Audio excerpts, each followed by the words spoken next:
Game 4 is the Titans at the Colts, with a total of 48, and the Colts favored by 2.5.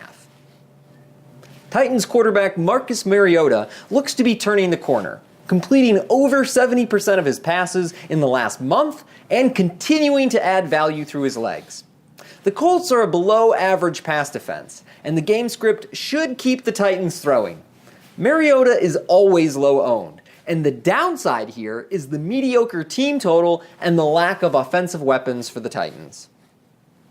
The Titans have found one great receiving weapon in Corey Davis, who didn't let Stephon Gilmore's coverage stop him from posting a big line against the Patriots. I expect Davis to do well here, but I'll be underweight considering his price and ownership will be up this week. It's hard to be sure, but I think the second option is Tajay Sharp, and nobody else gets reliable targets except tight end Jonnu Smith, who hasn't exceeded 3 in a game this season. I'll pass on those guys. Running back Dion Lewis will yet again be one of the most popular plays, as the sites barely raised his price following a quiet game against the Patriots. While it's true Lewis was a fantasy disappointment last week, he still had 22 touches and is clearly the feature back over Derrick Henry. The downside to Lewis, besides the high ownership, is that Henry remains the goal line back, and he's turned limited carries into 4 touchdowns over his last 3 games. Colts quarterback Andrew Luck has an interesting matchup this week.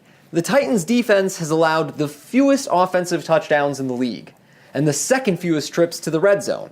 But Luck has thrown 3 or more touchdowns in his last 6 games.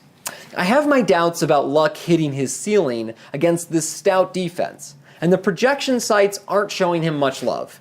But Luck has been so good that it wouldn't surprise me to watch someone win the Millie Maker with him on his team.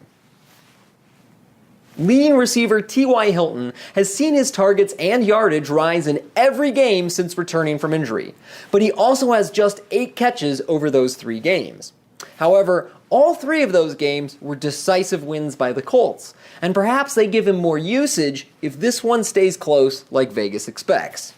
None of the Colts' secondary receivers are really worth considering, but both tight ends, Jack Doyle and Eric Ebron, have been productive recently. The Colts use their tight ends more than any other team near the goal line, leading to Ebron's 3-touchdown explosion last Sunday.